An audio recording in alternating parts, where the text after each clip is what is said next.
government structure, comment and discussion on issues related to the city attorney, evaluating the current structure and the structure of other cities, exploring reforms to clarify roles, improve checks and balances, and strengthen accountability. I will now leave it to staff to administer today's presentation. Thank you, Mr. Chair. Back up a little bit this, and commissioners, we're happy to get this started. We have, as you said, we have 3 virtual presentations from people who are out of town, including the Long Beach City Prosecutor, who's actually out of the time zone today, traveling. So we're going to get started with the New York City Council Division of Legislative Counsel in drafting. We have Wesley Jones and Jeffrey Baker who will join us virtually here in 2 shakes. Give us a second to promote them and get their technology up and running.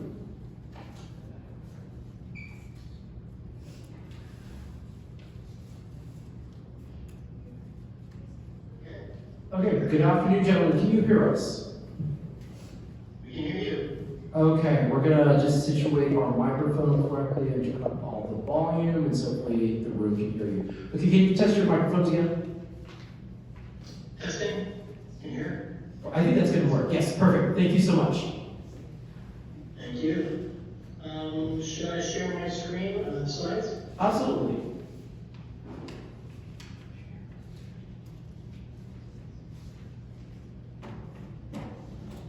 Okay, is that working?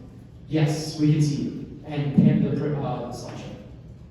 Okay, thank you. So to begin, we'll have a very brief outline of the structure of the New York City Council. It's going to include a couple of divisions that we do not have direct supervision over. So this is going to be somewhat of a high-level loss, but we are happy to try to answer any questions that you have to the best of our ability. So first, I just wanted to introduce myself. I'm Jeffrey Baker. I am the Deputy Chief of Staff for Legislation and Policy at the City Council, New York City Council.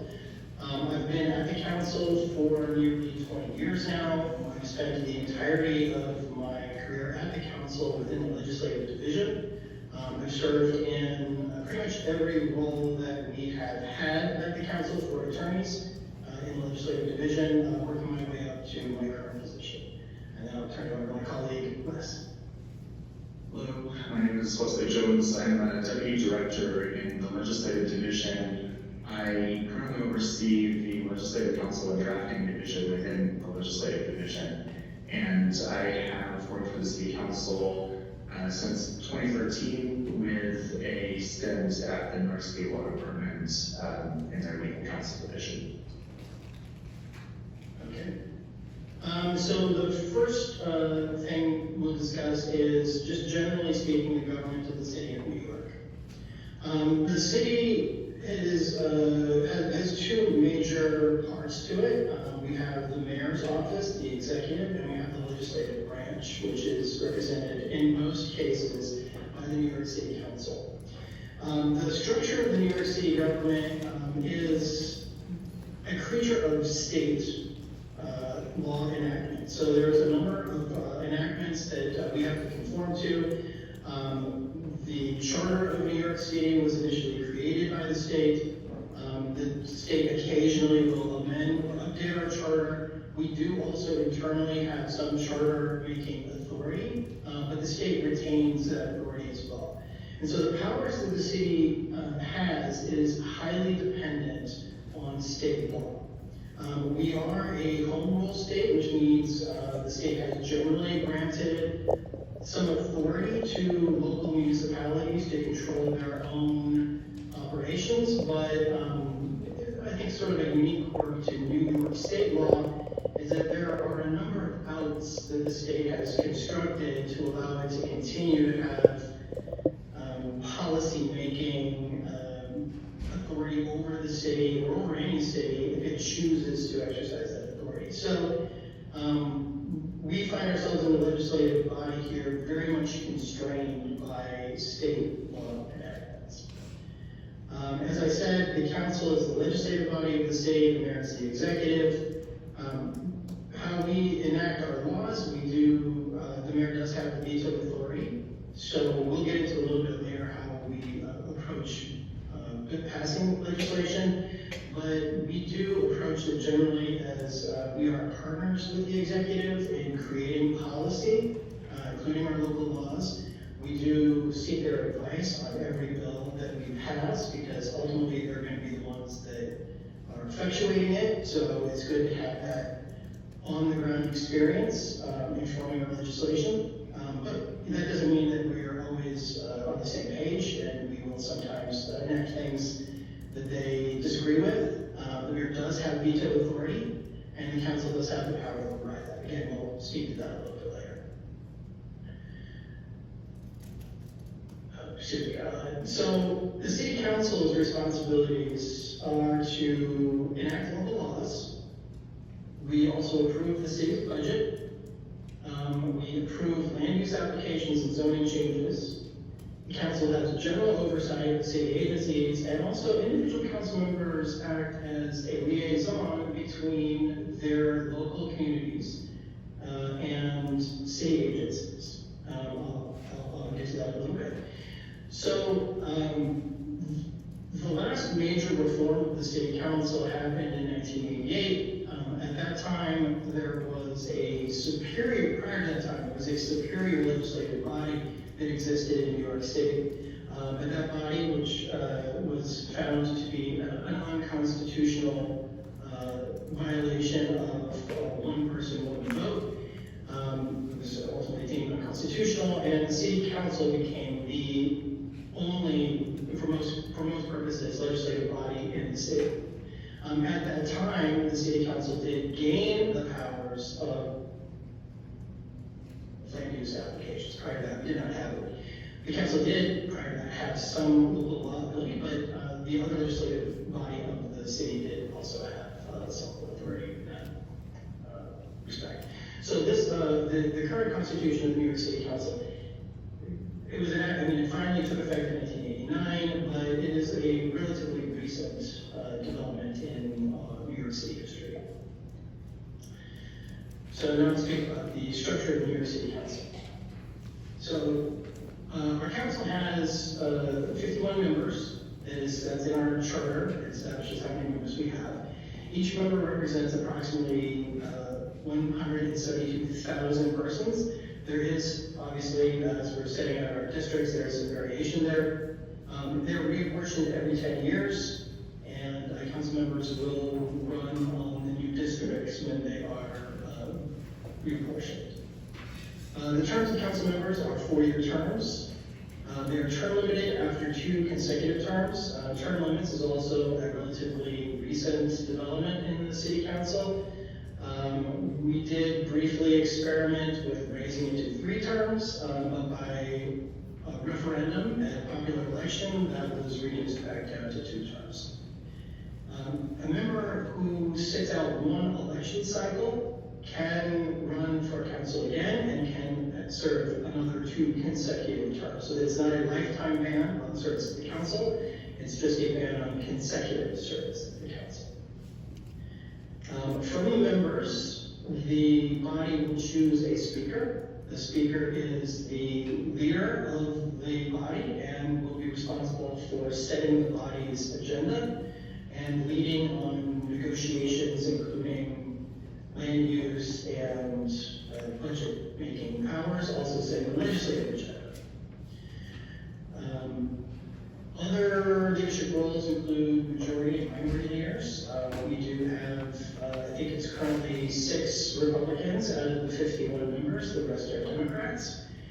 That does actually represent a high point number in recent years. Our number of Republican members was 2, I think 10 years ago. It's growing and may continue to grow. We also divide up the body into a number of different structures in order to do some of the work of the council. That includes committee chairs, so some members are assigned committees to oversee. We also have caucus chairs. There are different caucuses. The members have the right to organize themselves any way they see fit. We have 2 political caucuses, obviously the Democratic and Republican caucuses, but we also have Women's Caucus, we have Irish Caucus, we have a Common Sense Caucus, we have a Progressive Caucus. when members get together, want to create a caucus, they just they petition the leadership of the council to get it approved and recognized, and then they can hold their meetings as caucus members and try to set agenda priority items for the body, for them to then advocate that the body take on. We also have a Black Latino Asian caucus, an LGBTQ caucus, and numerous others. Finally, we have delegation chairs. So New York City, sort of uniquely, I believe, in the United States, is also divided into boroughs, which are also counties under the state government structure. So each one of those boroughs will have a number of council members whose districts reside within those counties or boroughs, and they also will band together as a delegation. That is very important during our budgetary process because certain allocations are allocated on a borough-wide basis, as opposed to there's statewide appropriations, there's borough-wide appropriations, and there are committee, council member district appropriations as well. So there's all of these different levels of appropriations that are made. So the delegation chairs are very important during the budget process. Next, we'll discuss committees. So the committee is the basic level organization of the council for getting the work of the council done. As I mentioned, each committee has a chair. We currently have 34 standing committees and 4 subcommittees and 1 task force. So if you add all that up, that means we have 39 out of our 51 members are a chair or a leader of a standing committee, a subcommittee, or a task force.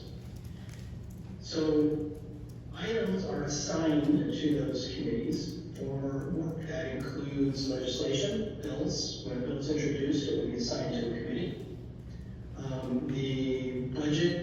The finance committee will handle the budgetary items of the council. The land use committee and its subcommittees will handle the land use responsibilities of the council. All of the committees, including land use and finance, have oversight authority as well. So each one in our rules has been designated certain city agencies over which it has oversight. And each committee can hold public hearings on oversight matters with respect to those agencies. And additionally can hold hearings with respect to legislation that is before it. So public hearings to solicit input on legislation. So the responsibilities of the committees are to review and amend proposed legislation, to hold public hearings on agency oversight, to report items from committee for consideration of the council. So the council will not consider an item unless the committee has reported it to the full council. So that makes the committee work, again, it's the fundamental building block of all the work that the city council does is in committees. So they'll hold oversight hearings, or they'll hold a hearing on legislation, they will consider it, they may amend it, they may reject it, and ultimately they may pass it on, report it to the full council for consideration by the entire body. The Committee on Finance, as I mentioned, also does the budget responsibilities, and land use does the land use items. So now I'll speak about something we know a little bit more about, which is the the legislative division. So we have in our legislative division, the council is divided into we have the legislative division. We handle the bulk of the committee work. There's also a finance division, which handles the finance committee and subcommittees. And we have a land use division, which handles the land use committee and the land use subcommittee. So anything that doesn't, and we also have OG, the General Counsel, which handles the rules committee and standards and ethics committee. So aside from those, the legislative division will handle all of the other committees. And the bulk of the bill drafting, bill negotiation has the responsibilities as well. So I'm just going to quickly run through some responsibilities, and I'm going to turn to Wes to talk a little bit more about how we approach bill drafting. So obviously, one of our big responsibilities is to draft legislation, but we also will conduct legal and policy research. We prepare committee hearings, so anytime a chair wants to hold a hearing on an agency or a policy that they're implementing, the committee will do the research on it, including talking to stakeholders, and preparing a briefing document. We will write opening statements for the chairs, we will draft questions, we will do follow-up after the hearing to make sure that we have gotten the answers that the council members have asked for. We also advise the council members and the speaker on legal and policy issues related to legislation and related to agency actions. Occasionally, our staff will be asked to attend meetings on behalf of the body. So if there's an agency that is conducting a public meeting, we may attend either to provide our own testimony in rare occasions or just to observe and make sure that we understand what's happening. And finally, we will negotiate the legislation. And I'll talk a little bit more about that later. But first, I will turn it over to Wes, who's going to describe how we approach bill drafting. Thanks, Jeff. So as Jeff said, the legislative division is part of the central staff of the council, and we provide legislative drafting services to all of the members and to the public advocate on an equitable, timely, and confidential basis. So this means that we draft for members of minority parties as well as the majority party. We strive to return final bills within 50 days, 60 days of the drafting request as practicable. And we do not share information about one member's requests with another member or with the public without their permission. As far as the workflow goes, members will submit their drafting request using a computer software program developed in-house. And from there, requests for local laws or bills will be assigned to an attorney. And in most cases, non-binding resolutions will be assigned to policy analysts who typically are not attorneys for further research and drafting. So once the request is assigned, the assigned drafter will conduct legal and policy research, usually on topics related to constitutional issues, especially the supremacy clause, also looking at preemption by federal or state statutes or regulations, and looking at our own internal New York State separation of powers doctrine to see if there are additional procedural requirements that the bill would have to go through in order to be adopted. Once the research is conducted, we provide advice to the sponsor of the legislation, along with ideally a draft of the bill. And then it's at their option whether they would like to introduce the bill or not. Up to this point, unless the sponsor of the legislation is comfortable with it, typically this is a non-public process, and the bill only becomes public for the first time when it's introduced to the full council and referred to the committee. So I'll give it back to Jeff to talk a little bit more about the process from there. So from there, once the bill has been introduced, that is, as was said, that's the first time the bill becomes public. From that moment, we will frequently get solicitation by interested stakeholders who want to meet about the bill.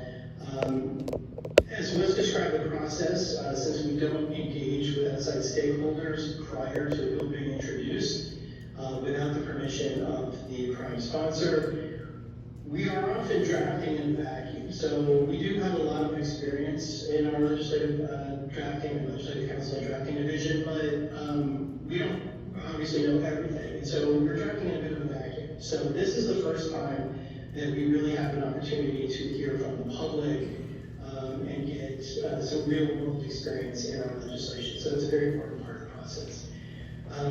Before we pass any bill, we will have a public hearing on it. Our public hearings on legislation are open. We have a sign-up process where people can sign up to testify on a bill, but we also allow people to just drop in on a hearing. We also have, our hearings are hybrid. We allow people to access it by Zoom. We have in-person hearing locations, so people can either come in person or they can log in on Zoom. They can do that day of while the proceeding is happening, and they can sign up to speak. We will, and then we also keep the record open for 3 days after a hearing. So if a person wants to correct the record, they may have misstated something, or they want to supplement the testimony that they gave at the hearing, they will have 3 days to do so. After the 3 days, we are still actively engaging with stakeholders on the legislative process. Most of the persons who will come in and testify, we will continue to reach out as we are amending the bill to see if they have any additional feedback. We do try to be a collaborative body in that respect. That doesn't mean that we're going to take everybody's feedback. A lot of times we have people who are adverse to the legislation entirely. Where we can do something that still achieves the goals of the council or achieves the goals of the sponsor, we will try to accommodate them as best we can, but there are obviously sometimes when that's just not possible. And the final say on all the bills is the prime sponsor. On what the bill will say or do is the prime sponsor. That's who has the final sign-off. Once we have negotiated a bill into what we believe is its final form, we have a state law requirement that we have to put that on the desks in its final form, basically 8 days before we vote on it by the full council. That's to give council members the time to adequately review the legislation so they understand it, they can ask questions on it. We also, prior to aging any bill, we will caucus with the Democratic members. We will present the bill to them and allow them to ask questions or make suggestions. And we frequently do amend bills based on comments at our caucus. Finally, once it is in its final form and it's been aged, the committee will report it. If they approve of it by majority vote, it will be reported to the full council. The full council meets 2 times every month, with the exception of July and August, in which they meet only once per month during summers. At that meeting of the entire body, anything that has been reported by committees since the last stated meeting will then be on the agenda for the full body, and the full body will then be able to vote on each of those items. If an item passes, we do require a majority of the entire body, so that's 26 members. That's regardless of any quorum in the room. We need a quorum in order to proceed, but we need 26 yes votes in order to pass. Once it passes, it's then submitted to the mayor. The mayor has 30 days to either sign it, in which case it will become law, to not sign it, to do nothing, and if the mayor takes no action at all after 30 days, it will also become law. There is no pocket veto in New York City. Or the mayor can veto it. So the mayor vetoes it, he will return it to the body with a statement outlining the reasons why he or she vetoed it. At that point, the council will officially receive it at its next official stated meeting, and will have 30 days from that meeting to override a veto. That override requires a supermajority of 2/3 of the body, or 34 members. Once it takes no action or fails to override it, it will not become law. If we do override it, then the law becomes effective as of the override. Okay. Next, I'll just go through a couple of we were asked to come to present a couple of other things. So next is Office of General Counsel. So our Office of General Counsel is separate from the Legislative Division. It provides legal advice to members about contracting services. So each member has district offices in addition to offices at a building that is adjacent to City Hall. So when they're doing work at City Hall, they have an office space available to them. But most of their work is done in their own districts. So each of them is required, well, not required, but each of them, as a matter of practice, has a district office. So finding that office and signing the lease for that is the General Counsel's office will assist with them. Also procuring any additional services that they may need out of that office. The council also advises on their ethical obligations as elected officers, including actions that, there are certain things that can or can't be done around elections due to their status as elected officers. And the General Counsel's Office will also represent or will assist in the representation of members or the council, where the members are acting in their official capacity, or the council if there's lawsuits. So, if the council is initiating a lawsuit against an agency, for example, to implement a law, or if somebody is suing or claiming that the law has no effect, then the General Counsel's Office gets involved in that defense. General Counsel's Office also acts as a parliamentarian for the body. It keeps the rules up to date, and will sit next to our majority leader, who is the presiding officer at our statement meetings, and will advise on procedure during those meetings. We also liaise with our General Counsel's Office quite regularly on bills that we think may have some litigation risk, because of their role in defending litigation. They are much more well versed on litigation, and so they help us assess litigation risk and help us amend laws to avoid litigation risk if possible. They have the Committee on Standards and Ethics, which they're responsible for investigating ethical complaints involving council members. Those meetings are usually held in executive session and usually private. Ultimately, when they reach their findings, that would be public, and they would take a vote on their findings. Historically, there's been some activity there, but it's actually been relatively quiet in the last couple of years, which is good. Next, we have the Finance Division of the budget process. So, again, very quick loss of this. So, the City Council budget exceeds $110 million. The key stages of the budgetary process is the preliminary budget, which starts in February. We actually we started getting the preliminary, the mayor's office will send over the preliminary budget late January, early February. The City Council will start holding hearings on the preliminary budget in March. The executive budget then comes out in April, and the council will hold hearings on the executive budget in April. And then finally, the budget will be negotiated. There is a budget negotiation team made up of selected council members who will negotiate line items in the budget. And when they finally reach the final budget, there's a handshake. We are obligated as a city to have a balanced budget, and we also have a somewhat medium hard deadline of July 1st for getting the budget done. If we don't get the budget done, there are some, people might not get paid on time, and there's other actions that may need to be taken. But we so far have, not in recent history, have gone over that deadline. So we've always been able to get things done on time. So, the Finance Division also provides economic and fiscal analysis and makes recommendations on those. So anytime we pass a bill, we are required to have a fiscal impact statement. That's what the impact to the city would be for that bill if it were to pass. The Mayor's Office of Management and Budget also recently, due to a charter change, also has the ability to produce its own fiscal impact statement, because occasionally the Mayor's Office disagrees with us on what the fiscal impact would be.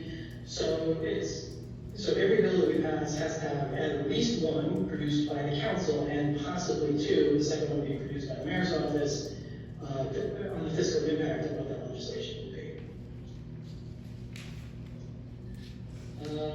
Then we have constituent services. So as I mentioned, every member has their own district offices. They serve 172,000 constituents on average. One of the biggest jobs, and maybe most time-consuming jobs, of council members is to act as a liaison between all of the various city agencies and their constituents. New York City is a giant bureaucracy. The agencies are huge. Some of them have tens of thousands of employees. And navigating the system can be very complicated, particularly in a city as,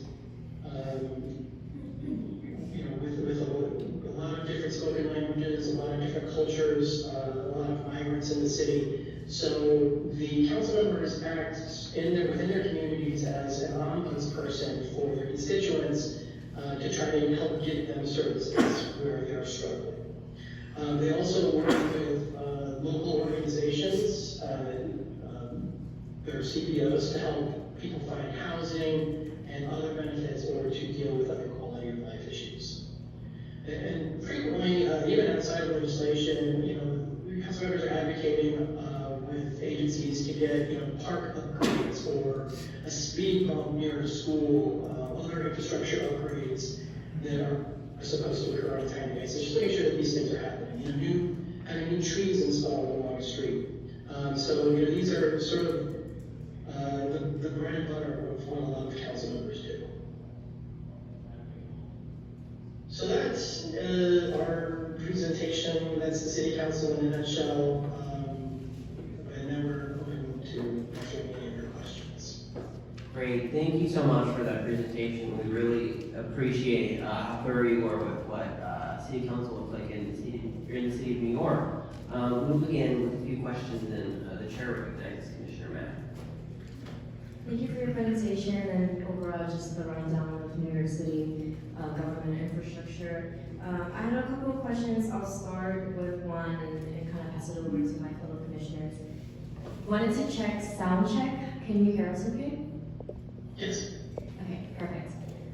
First question is overall, I was wondering if you can share more about kind of the checks and balances across the different kind of roles within city government. So just to name them, the borough presidents, the council members, mayors, and the comptroller. And more specifically, I am interested in hearing more about the interactions between borough presidents and the city council members. At least with us and within this committee, we've been exploring a similar model of regional and council members, and so wanted to hear more of your thoughts on that. So the city does have, as you mentioned, a number of other citywide elected offices. We have the public advocate and we have the comptroller. We also have, each borough has its own borough president. These are somewhat relics of prior city organized, the way the city had organized itself previously.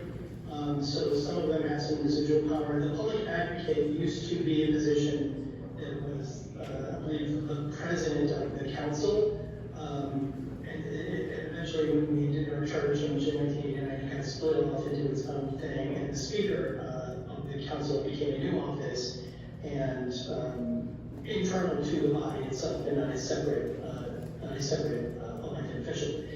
The public advocate now has responsibility for the entire city, not just any particular borough, but for the entire city, of ensuring that the city agencies are working on behalf of the people. And so different public advocates have taken a different approach to that. Some of them have been very litigious against agencies. Some of them have tried to work more proactively with agencies. There's a lot of different ways to approach this problem. One of our former public advocates went on to become our Attorney General of New York State.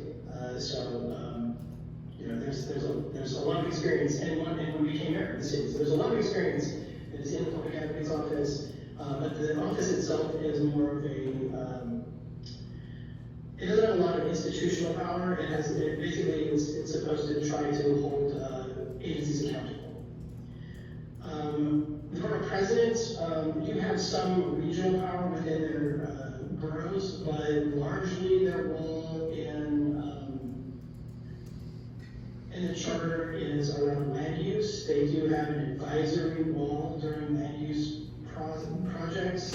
So the mayor's Office of City Planning is mostly where land use projects get initiated. There's a community board and a borough-based hearing process that they have to go through before that can advance to the city council. Those opinions of the community board and the borough board are advisory, so the city planning commission does not have to take their findings into account, although I think they frequently do, before it advances to the city council for a final approval.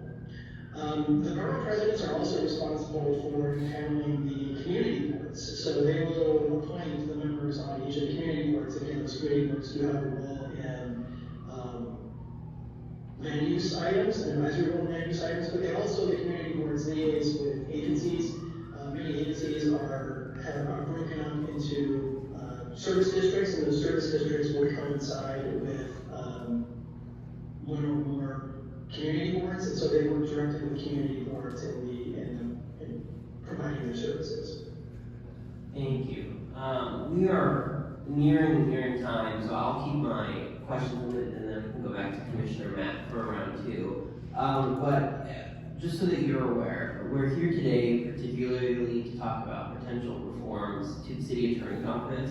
In 1933, we had a city prosecutor whose office was dissolved, and the city attorney absorbed all of those responsibilities, so that's where our current structure comes from. But we're really looking at potential segmentation of that role today, which is what you have in the city of New York. Can you talk a little bit more about the interaction that your office has not just with the Office of General Counsel, but also with city DAs? Because one of the main reforms we're looking at is bisecting the city attorney into a city prosecutor who would do prosecution, and then a city attorney who would represent the mayor and council. So similar to what you have, so how does that relationship look like with your office and the general counsel and the DAs? Yeah, I mean, I'll start it anyway, so you can talk a little bit more about our interaction with us and the law and legislation. But we actually have a number of different entities that handle those functions. So we have district attorneys, which are actually, although they're paid out of the city coffer, they are state officers. They're locally elected, but they're pursuant to state law. They're the ones that will handle most, prosecution. We have separately from that, we have the law department. The law department is the counsel's office. They are the city's attorney, and so they will act as the city's attorney on behalf of any city agency, which would include the city council. And in the past, there's been a sort of contentious relationship because where we may be in conflict with the mayor's office, they would frequently, side with the mayor's office in their opinions. We, in a recent charter revision, we made the appointment of the court counsel pursuant to advice and consent of the city council. And since that has happened, I would say that the relationship between us and the court counsel has become a lot more amicable. They will work with us. They will even bifurcate their office so that part of their office will be talking to us and part will be talking to the mayor's office where that's possible on matters where we may be approaching it from different sides. We also internally to the council have our own general counsel's office, which will assist on litigation specifically with the city council. So court counsel still will be lead on those, but our internal general counsel will assist them in briefing documents and others. And where there are cases where we are opposed to the city executive, our general counsels will represent us or will procure outside counsel to represent us. So, Liz, do you want to talk just really quickly about how we interact, how we liaise with the law department? Sure. So in most cases, when we are preparing a bill, we will not actually interact with the law department in most cases, again, because of the confidentiality rules that we apply to council member requests.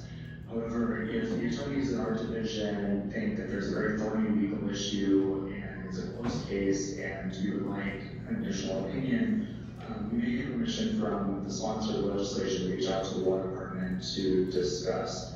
And typically in those cases, we'll be reaching out on a separate line of privilege, as Jeff mentioned, the law firm will be interacting with us as a client, and if we ask them not to divulge information about the conversations with other agencies that they also represent, they will do that up to a certain point, and usually that point would be the point of introduction of the bill. And so that's typically the way it goes in the pre-introduction phase. And then once a bill is being, it's been heard and it's being negotiated for final passage, the law department is typically going to be involved in the final negotiations of the bill as it moves towards passage. And in this case, they will be taking the position as the city's attorney, and they will be sort of working with the council in one way, and then also working with the agencies affected by the legislation in another way. And so it's all part of the larger negotiation of the bill. Thank you. It seems like there are a lot of lawyers in the city of New York that do different things. Do you think that that's a benefit or is that a con? You say a lot of attorneys? A lot of attorneys who are doing, very different things and representing different clients throughout the city. Do you think that that's a benefit of the way that the city of New York is structured? Or are there a lot of problems that probably exist below the surface that we don't know about here? I'll say that I think it's uncommon that there are legal issues with a piece of legislation that we're not aware of in some form or another by the time we pass the bill. I think that's the advantage of having a lot of different attorneys looking at legislation from a lot of different angles. That's a really good answer. Thank you. I'll now turn it over to Commissioner Fuentes for first questions. Can you speak a little bit more to the feedback loop when legislation is being written, specifically the inclusion of the public in that process? I know you covered it briefly. Sure. So generally, when the legislation is being written, we are working directly with the sponsor who has requested the legislation. In some cases, they may prefer to bring in members of the public to these discussions. In some cases, they will have members of the public at the table with us talking about the legislation as it's being drafted. In other cases, they're working with us on one line and they're working with outside stakeholders separately. So they'll be talking with us, we'll provide them with advice, they'll decide how they want to proceed on that advice, and then they may relay that to an outside party or discuss the policy goals with them through different lines based on our advice.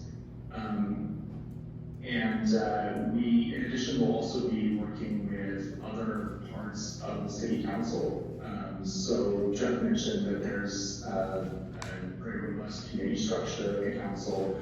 We will, in legislative council and drafting, we will work with the committee council, the committee policy analyst, the finance analyst, who are responsible for the subject matter area of the bill, to make sure that we are thinking of as many of the issues that may face the bill as we can in the short time that we are drafting the bill.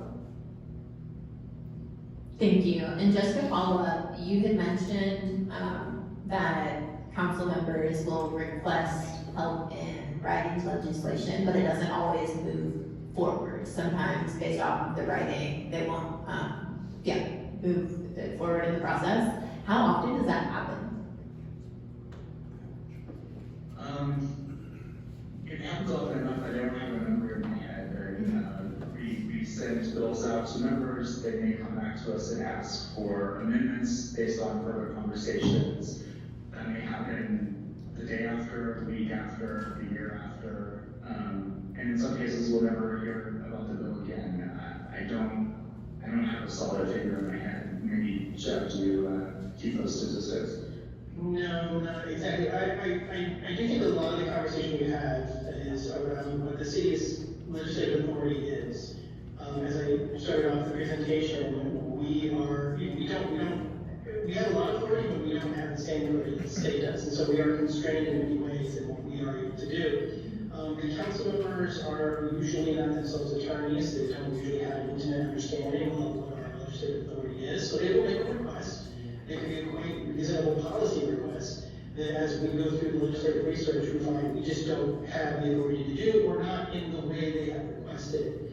And so when we come back to them and say, you know, we can't do it that way, maybe we'll do it a different way, or maybe we can't do it at all, you know, sometimes they want to try to be very creative and keep pushing forward, and sometimes, as was said, you know, they just sort of walk away from the request. Thank you. Great, and Commissioner Mack will have the final question for us today. Yeah, just one more question, just because New York has gone through city council expansion itself from 25 to 35 to now 51, and I was just curious if, from your knowledge on the top of your head, you can share what is the current language in the New York Charter around council district, and if there's any regarding kind of revisiting size, or even just what does that expansion piece look like, if any? I'm sorry, I think I missed part of the question. Yeah, question is there any language in the New York Charter, New York City Charter that talks about city council district or size? I was just gonna say, we can get that research for you, and I just want to focus specifically on city attorney, just because that's good. Yeah. Okay. Great. Well, thank you. We will just follow up later or over email to get that information if needed. But thank you so much for taking the time to speak with us today, all the way from New York. We really appreciate it. Thank you, especially the time, Judge. Yes, thank you, Jonathan, very much. Alrighty, we are gonna promote on Zoom our next presenter. Hopefully she's. Hold on, give us a second.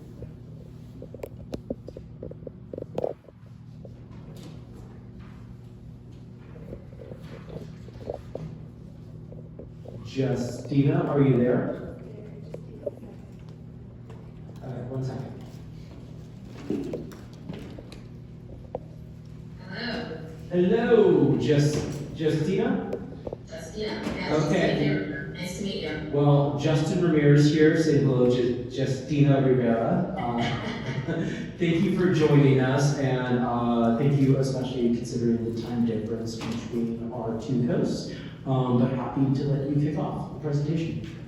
Okay, let me see if I can get this going without sharing my screen.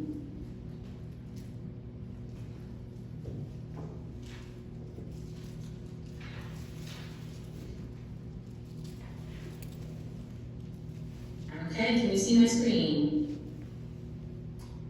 Yes, we can. Wonderful, wonderful. Okay, so I was here listening to my colleagues from the City Council, and I'm going to make sure that I don't cover the things that they covered. I do have some of that also in my presentation, because I thought it was helpful for you just to be situated with how we're set up in our structure, but I'm going to fast forward for a lot of that. What I will say by way of introduction, which you should know about me, you asked about city attorneys. I have been practicing for about 15 years, 12 of which have been on behalf of the city of New York. So I was an agency attorney, meaning I was an attorney situated inside one of the city agencies. I was a law department attorney, so the Office of the Corporation Counsel was an attorney situated at the equivalent of the law firm for the city of New York. And I am currently the general counsel of the Comptroller's office, which, as they explained, the Comptroller is one of 3 citywide elected. So I'm an appointee of the current Comptroller, and I am a counsel to the office and to the Comptroller in his professional capacity. So I'll talk a little bit about that because I think it will answer some of your questions about all the different attorneys and the interplay between all of those.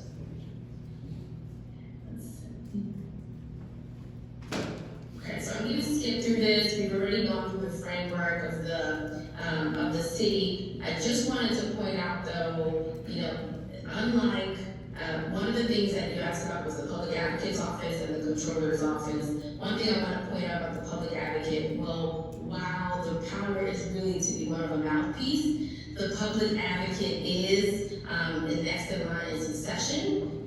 If the mayor becomes unavailable, incapacitated, is no longer in office. So I think that's an important part of our government. And then the Comptroller, unlike the public advocate, actually has some very concrete powers and duties that have some enforcement behind them. And I'll go through that so that you have an understanding of that. I'm going to go through that pretty quickly, and then I'm going to talk about the interplay between our office and for counsel specifically as it relates to claims, because I know that's something that you were interested in.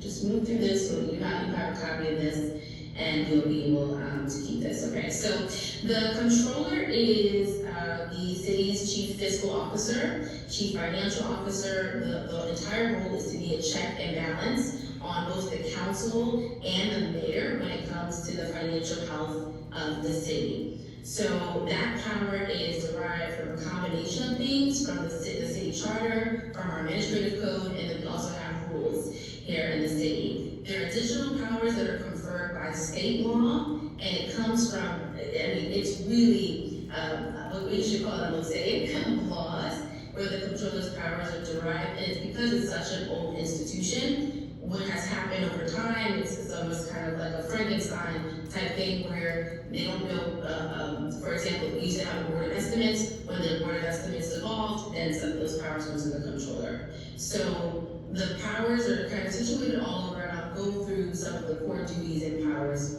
now. So the first one is that the controller is responsible for establishing all of the citywide methods for auditing, for payroll, for reporting, accountancy, reporting, etc. And the controller is also responsible for all of the city's audits and investigations.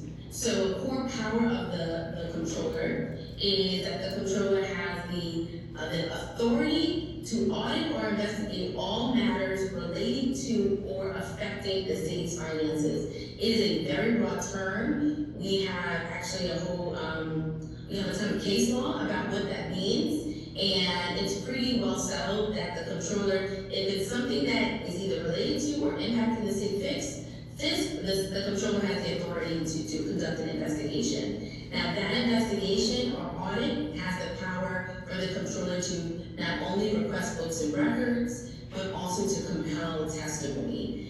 So that it's a pretty core duty and an important power of the office. And in terms of the compelling it, the controller's office has the authority to issue legal subpoenas.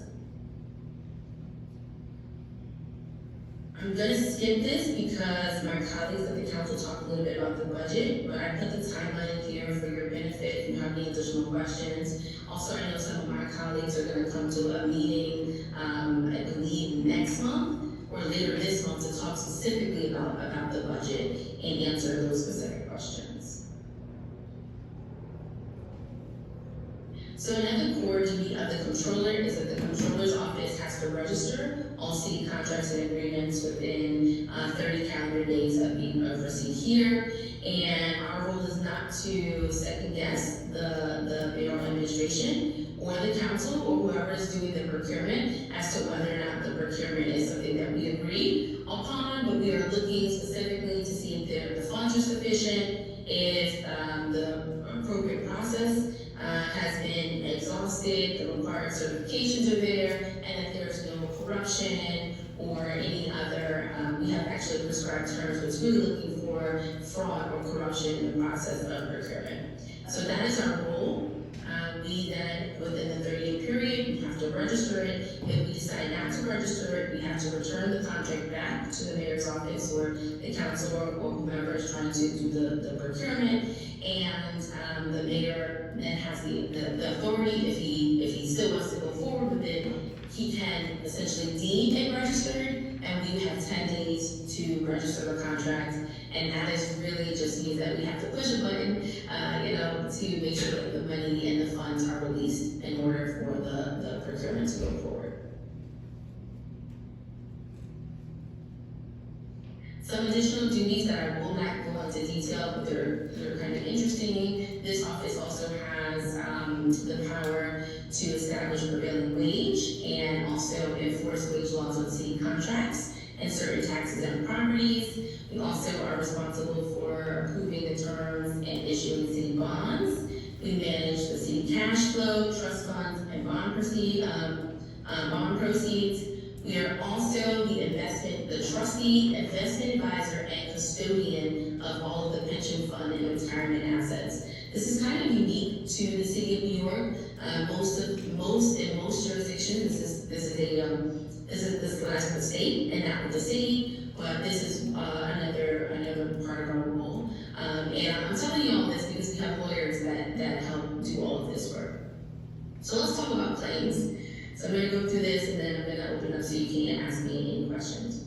So the charter is very clear that the controller is the only one who is authorized to settle and adjust claims in favor or against the city. So that means both affirmative claims, meaning when the city is saying that we're going after someone and we can recover, but also claims against the city.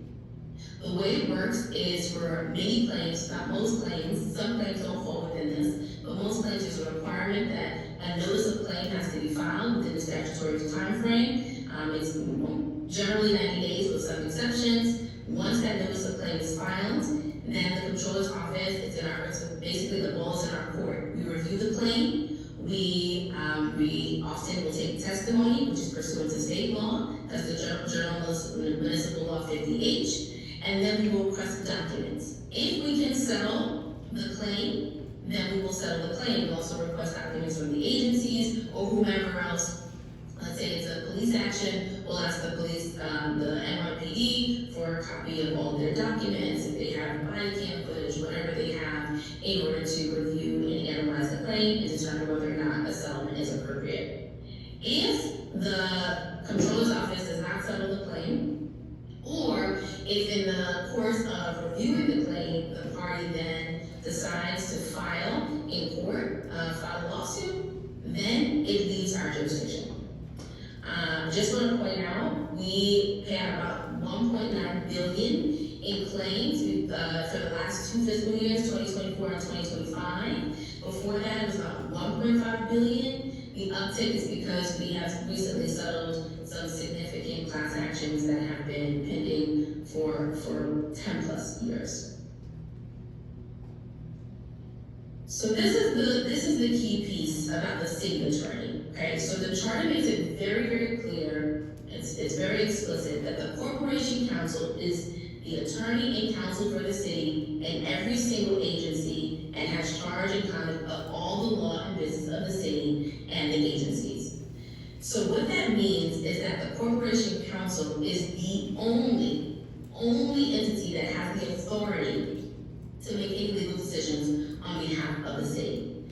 So what does that look like in practice? Most agencies, both non-mayoral and mayoral, so my office is a non-mayoral, right? Because I do not work at the pleasure of the mayor, I work for a separate independent elected. We all have delegations from the corporation counsel. So you heard my colleagues from the New York City Council talk about their Office of General Counsel. Well, their General Counsel also has a delegation from the Corporation Counsel. Every single agency that has a General Counsel or has some sort of legal function has a delegation. That delegation has limitations that allows us to do the work of the office, but some things are explicitly excluded, and one of those things that's excluded is we cannot contract for outside legal services.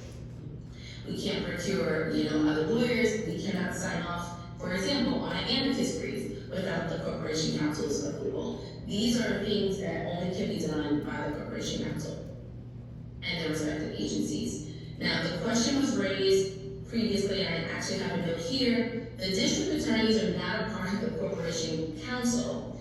Instead, they derive their authority from the state. However, if there is a claim against the city, let's say it's a malicious prosecution claim against the city that names the DA's office, then it is within the purview of the controller's office before it goes into litigation, and then into the purview of the corporation counsel once it goes into litigation. The DA's office they are not the ones who are recommending the settlement amount and or signing off on settlement amounts as it pertains to their own individual agencies. Now here's where the fun part comes in. The corporation counsel is the only one that can handle the legal affairs of the city. However, the controller has the sole authority to settle and adjust legal claims. So how does that work once a case is in controversy, once a case is in litigation? So like I said, pre-litigation, it's pretty clear, it's the controller, it's completely within our purview. Once a it goes into litigation, the Corporation Counsel and the lawyers that work there, and you should know, there are about 750 attorneys and about 600 support staff, so it's a very, very large, very large agency. They direct the strategy, okay? Do we answer? Do we file a motion to dismiss? Who are we gonna call for a deposition? What discovery are we requesting? They are responsible for all of those things. However, and that includes also the determination as to whether or not to represent or defend a city employee. They make that determination of whether or not it's in the scope of employment and whether that representation is warranted. They do those interviews and then they make the final determination. However, if it comes a point where there is a decision that they believe that the case should be settled, or the case should be settled or resolved, or let's say there's a trial and there's a judgment, and they believe that we should negotiate that down because they don't want to go through the appeals process or whatever the strategy is, they have to come back to the Comptroller's office and make a request for authority, we call it RFA for short, and that is basically where they will write up their analysis, and they will request a certain amount of money, a settlement authority amount. We will review it, we do our own analysis, and then we will respond with, yes, we will give you the amount you requested, or maybe, no, we won't give you the amount you requested, we'll give you this much amount, and often there's an interview process that goes back and forth before that decision is made. We need more information, we'd like to see these records, whatever that is. So that is how. And then it goes back to the Corporation Counsel, and then at the Corporation Counsel's office, they then negotiate that with whoever the claimants are, the plaintiffs, the matter, or the defendants, if it's an affirmative case, and then they will wrap that up. The last piece I just want to put on your radar is when it comes to indemnifying employees, that kind of falls in both litigation and the adjusting and settling. So indemnifying basically says if an employee is named individually in a suit and, okay, we're very clear on the lines of demarcation about the city, but what about individual employees? Well, yes, we're going to represent them, but that doesn't necessarily mean we're going to pay if they're found to be liable, right? So that's a different analysis that happens, and that's a conversation and joint determination that's made with both the Corporation Counsel and the Comptroller's office. And often that will happen. Usually the determination is made prior to trial and definitely prior to trial. So that is my high level, and I wanted to now open it up. If you have any questions, I can talk to you about what happens when there's conflict. We've had a lot of that, so some of my claim to fame is I've sued their administrations down twice on behalf of the Comptroller, and how do you do that when the Court Counsel has that? I'm happy to answer any questions you have there. You are reading my mind. I'm going to go ahead and kick off with a couple of questions then. Since Corporation Counsel represents every agency, what then happens if there's a conflict between different agencies? Okay, so that often happens, and when there's a conflict, there are a few things that happens.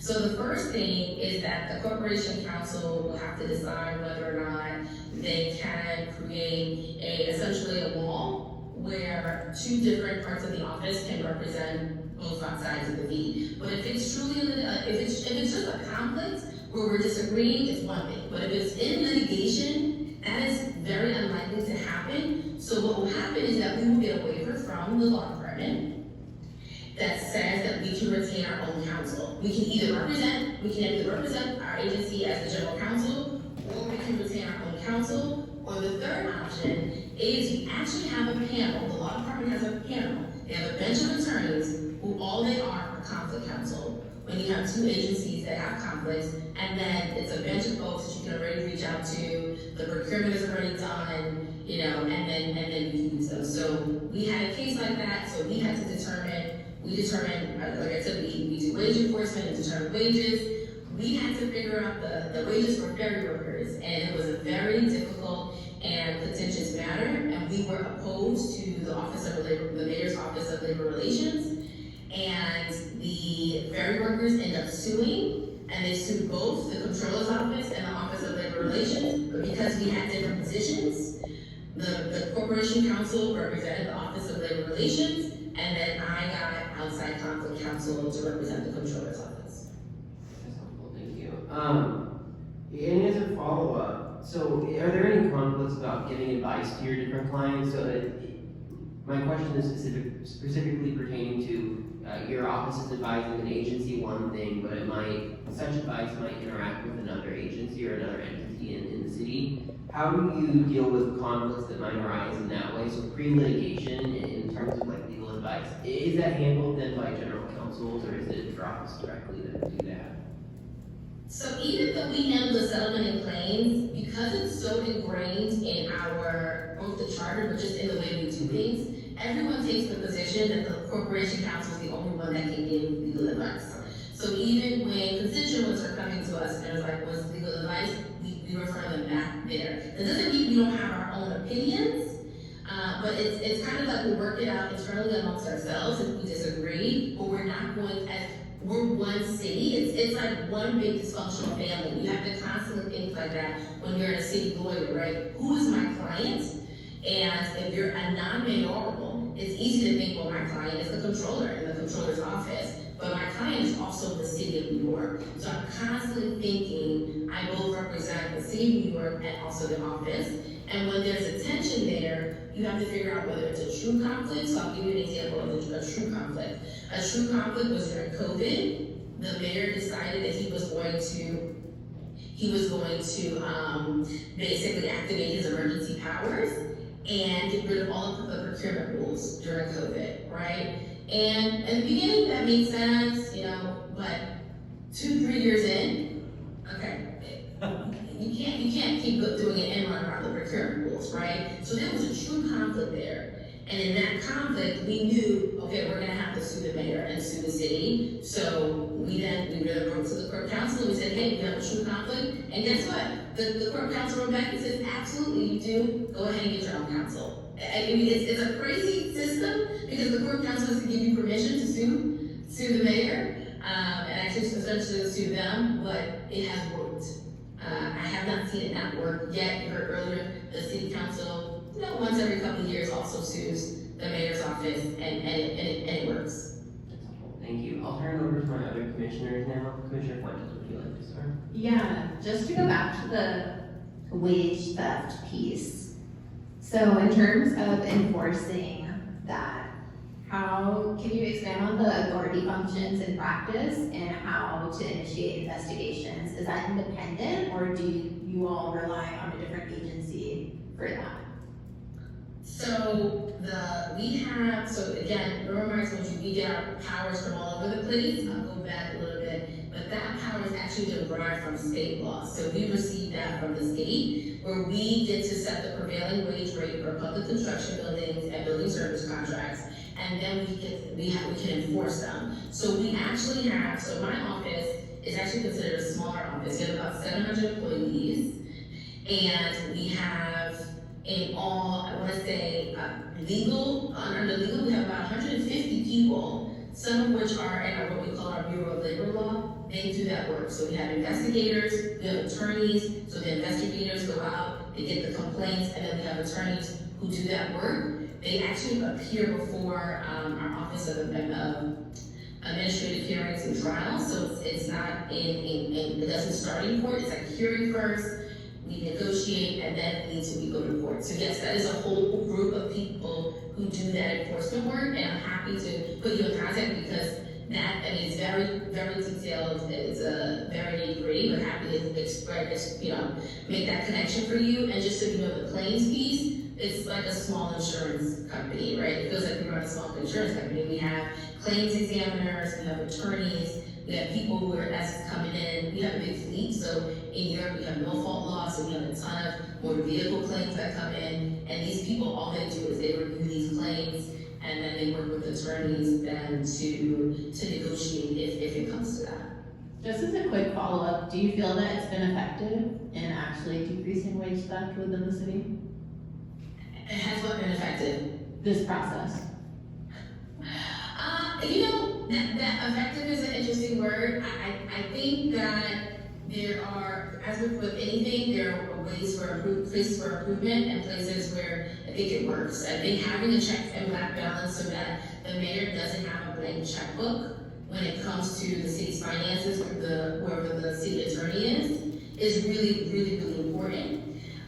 But I also know, and something that I think about and something we're looking at is how can we leverage technology to make it more effective, not only, to get the work done better, but to actually make people whole, right? You have someone who they drive over a pothole and their car is completely damaged. They can't get to work. They can't take their kids to school. And it's a very long bureaucratic process because we have so many checks and balances. So we're trying to think about how do we grapple with that.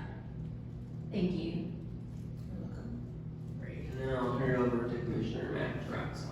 Yeah, just a quick question, more for clarification. Going back to the Comptroller's auditing role, you mentioned and kind of quoted what's in the charter right now regarding the Comptroller has the ability to audit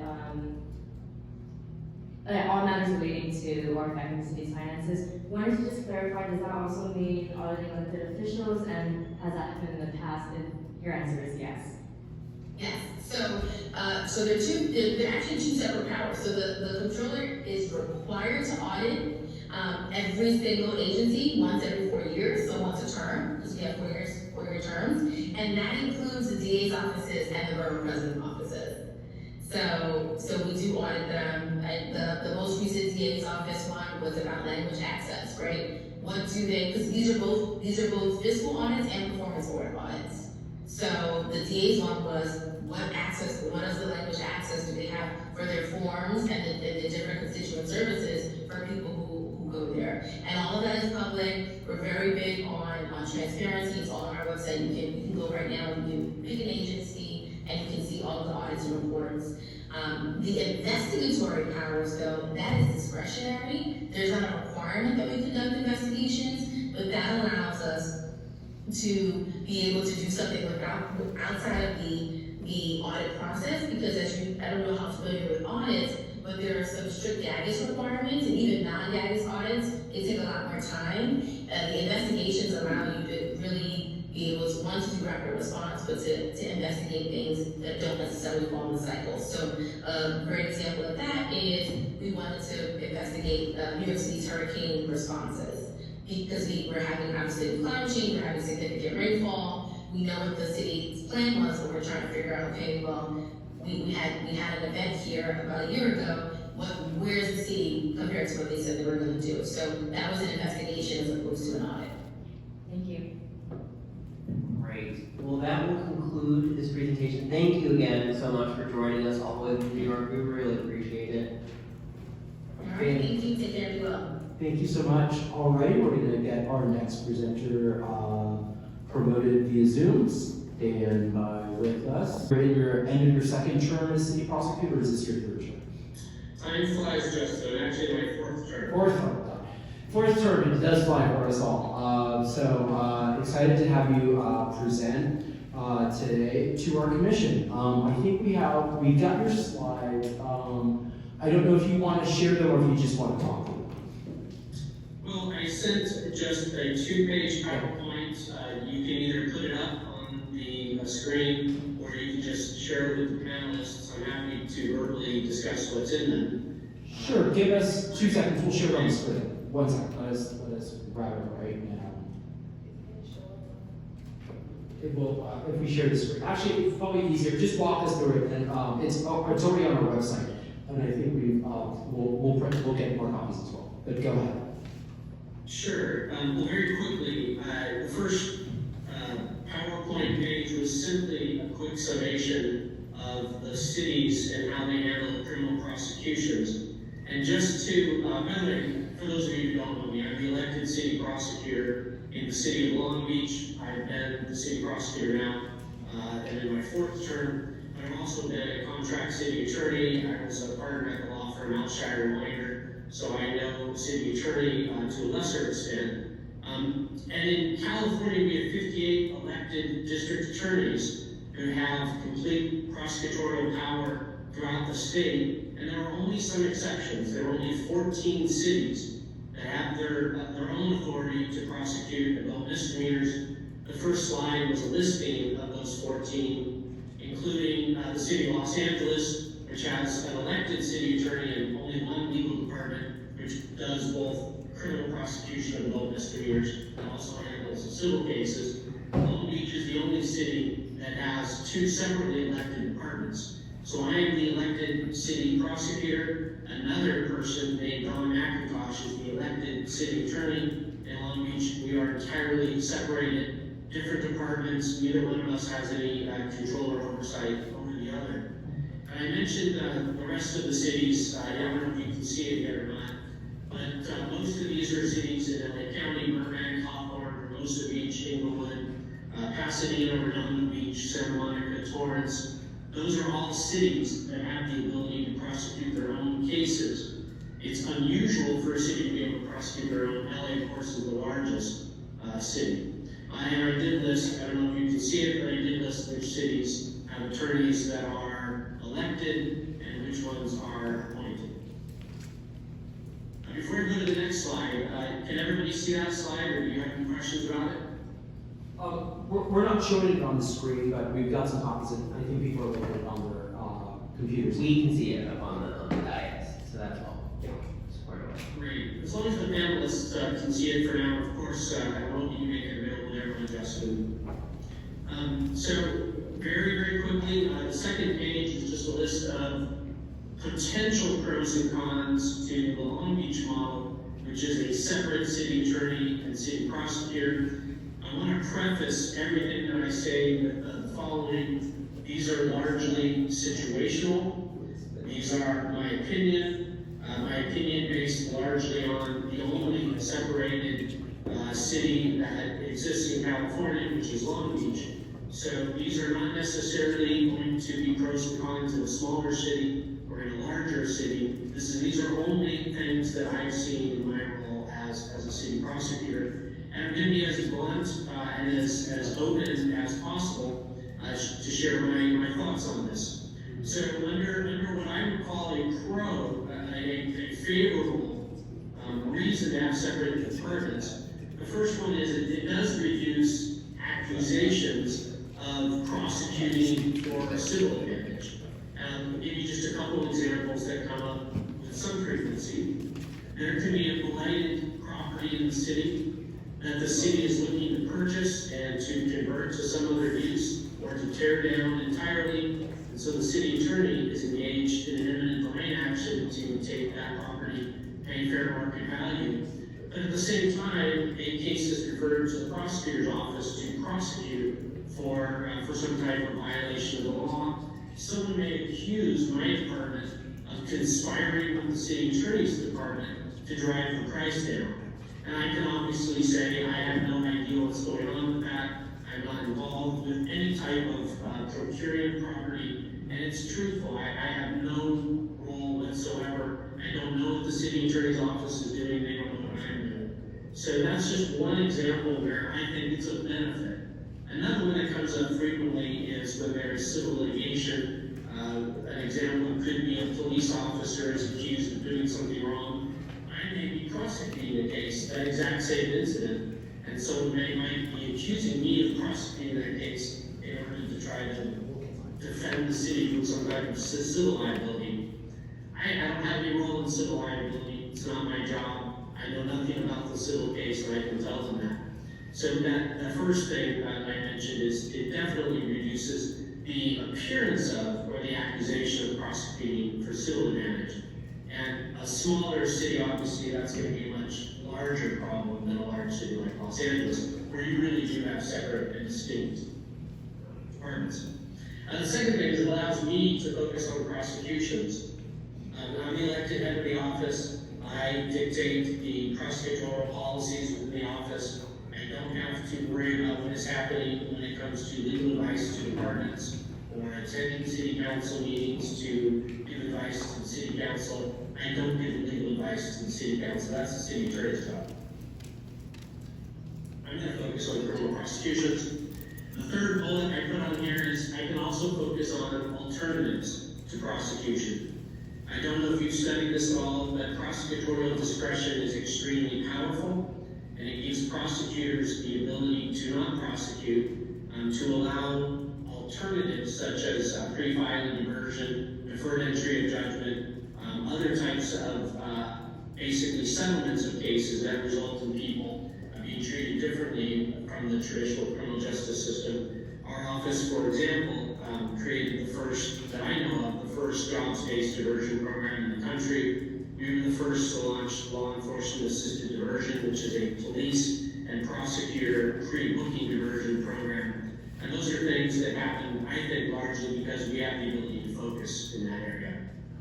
The third thing is clearly there's an independence to the legislative branch.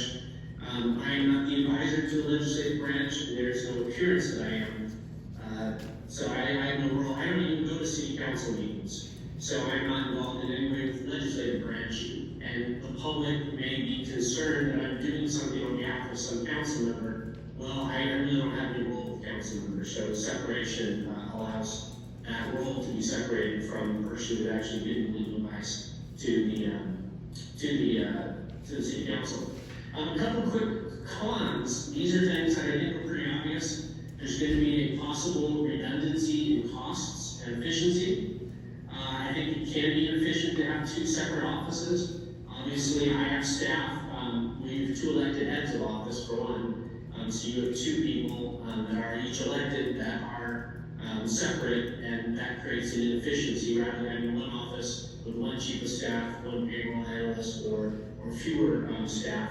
Second, there's also the obvious opportunity for a lack of legal coordination. I may be telling the police department, these are the elements of a crime. You must have these elements to present a case to us in court, or present a case to us that we can file in court. The city attorney's office is going to be thinking about civil liability. They may be given or giving legal advice that is to an officer that is along the lines of reducing civil liability.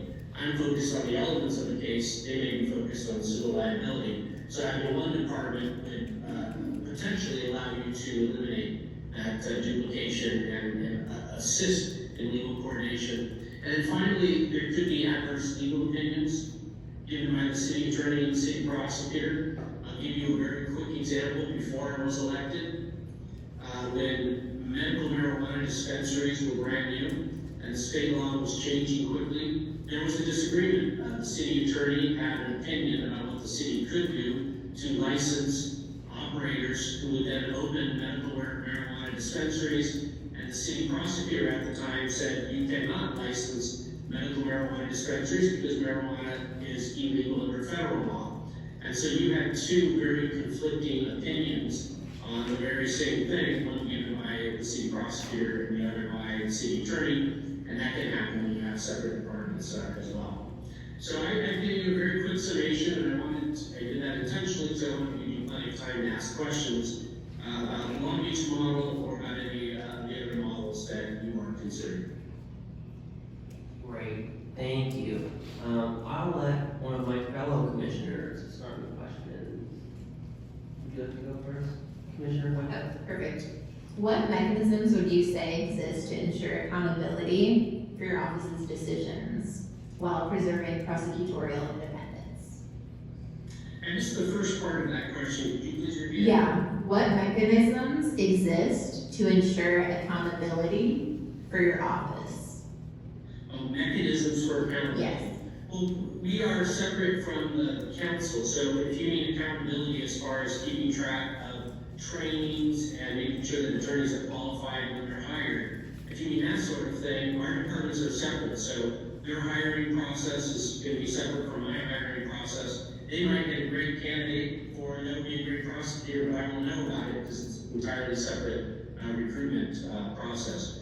But we're both accountable to the voters. The city prosecutor and the city attorney are each accountable to the voters. So if the voters think I'm doing something wrong, of course, every election cycle, they have an option to hire another city prosecutor. Long Beach is the only city I know, by the way, that has a separate position that is an elected city prosecutor, at least in California. Well, this is Commissioner Ray. Thank you, Doug, for joining us today. I didn't realize Long Beach had a separation in the city attorney and prosecutor, so this is just really fascinating to just learn and hear from you. I had just wanted to pick your brain a little and ask for your personal thoughts on, you listed out a couple of cons. Was wondering if you can share if there's anything that you think can be supplemented to alleviate and combat some of these cons, so like some of the inefficiencies that you mentioned. And a structure that is separate. As far as my personal opinion goes, I think you have to be careful crafting a system if it's based on personalities or based on situations. You could have, two cities could have the exact same structure of government, but have entirely different cultures, and therefore have entirely different outcomes. I mentioned that there was a time in which my predecessor, city prosecutor, disagreed with the city attorney, and so the two of them disagreed. That's a cultural thing. I happen to get along very well with the current city attorney. If I had a difference of opinion, I would certainly share it with the city attorney privately before I shared it publicly. That's a situational thing. So I would say, this is your constitution. This is a very important decision, or whatever you change in your city charter, whether it's regarding legal services or some other service. I would be careful and make sure that you're not making any changes based on, for example, who is in the positions of prosecutor or attorney. And in Long Beach, it's worked out well, but that's because we have a particular culture where the electeds, we aren't political. I don't think, though I'm elected, most people in Long Beach probably don't think of me as an elected official, or think of the city attorney as an elected official. They think of us as professional attorneys who focus on our two areas. Thank you. Thank you. In Long Beach, who is the city's defense lawyer and who prosecutes the city on behalf of the people? So in the city of Long Beach, I prosecute all criminal cases, and when I go to court, I say on behalf of the state of California, just like the district attorney does. Your city attorney's office also goes to court, and they present cases on behalf of the people of the state of California. And that's because both of our offices are kind of carved out of the district attorney. So in LA County, there is only one elected district attorney. And as I mentioned, and as you see on the first slide, there are 10 different cities that prosecute their own adult misdemeanors. So in LA County, the district attorney has jurisdiction over all felonies, regardless of the city, and they have jurisdiction over all juvenile cases, regardless of the city. But in those 10 cities, the cities themselves prosecute adult misdemeanor cases, whether it's a state law violation or whether it's a city law violation. So just to give you some examples of state law misdemeanors: DUI, domestic violence, even vehicular manslaughter, vandalism, petty theft. These are typical misdemeanor crimes under the state of California law. In the city of Lakewood, the district attorney will prosecute misdemeanors. But in Long Beach, the city of Long Beach, the prosecutor, we're both bringing the action on behalf of the people of the state of California because it's a criminal prosecution.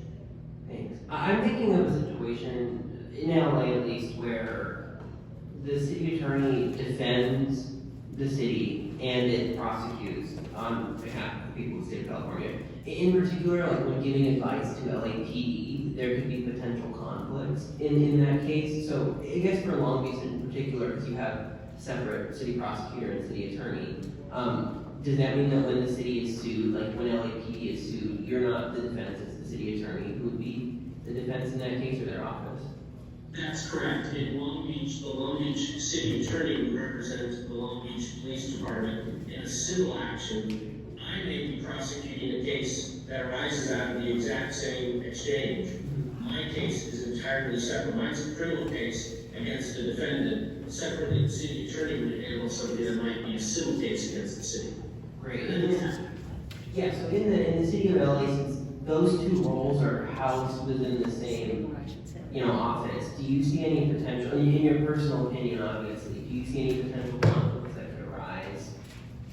I don't know enough about the structure of your city attorney's office. If you remember the last speaker, by the way, I thought it was fascinating, Justine Rivera, I think was her name. She talked about how they separate the office, and that's called a firewall Yeah. in the legal community. They put a firewall up between an attorney who's handling one matter and an attorney who's handling another matter.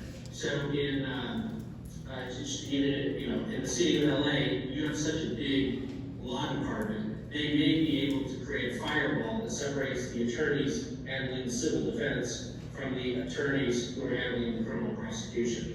If you have the city attorney's input for LA, that'd probably be more valuable than mine, but I would just be speculating because I never worked in that office. No, that's helpful. And then you said that since the roles are separate in Long Beach, that the advice that you give to a department like LAPD could be vastly different from the advice the city attorney gives because what the incentives of your office have are different. Yeah, and I don't give advice to the police department on how to do their job or how to avoid civil liability. The advice that I give would be, here are the elements of the crime, here's the case law that discusses those elements. Being a police officer, you're almost an attorney on your own, and so they need to be updated on the current law. If things change, if statutes change. So we're not really giving them legal advice, we're telling them what can and cannot be prosecuted. So it's a little bit different. Yeah, and sometimes that advice could then be at odds with what the city attorney gives with regard to civil issues to the department. It could be, sure. Okay, oh, great. Well, those are all of my questions. Any of the commissioners, other questions? Well, thank you so much for your time. We appreciate that you joined us, especially, in a different time zone today. And not a problem, if you have any follow-up questions, don't hesitate to reach out. Thanks, Justin. Take care. Thank you so much, Doug. This is the world. Well, we are ready whenever you are, so feel free to start. Well, good afternoon, commissioners and executive director. It's my pleasure to be here. I am here today and I'm happy to answer any questions that you like on any topic, but I'm specifically focused on the importance of having a single unified office that is represented by an elected city attorney. I assume that you all received a copy of the letter that was submitted, and I think the letter speaks for itself, although for the benefit of the public or anybody else, I'm happy to go through some of the issues. I'd like to start by saying that in my opinion, and that's just my opinion, anytime you have 3 lawyers in the room, you're going to wind up with 4 opinions, okay? At least 4, because you're going to have one for each lawyer. You're going to have the ones that any 2 of them can agree upon, and you're going to have the one that's unanimous, if there is a unanimous one. In my experience, when you have an entity, whether it is a municipal corporation, any other kind of public entity, or even a private corporation, you typically need to get into a who decides. Okay, those disputes rarely, if ever, find their way into public view. There's good and valid reasons for that. If we're going to give separate standing to a legal entity, the capacity to sue or be sued, the capacity to speak with one voice, you need a person whose determination as to what the position of the entity is valid and final. In this city, we have elected to make that the elected city attorney.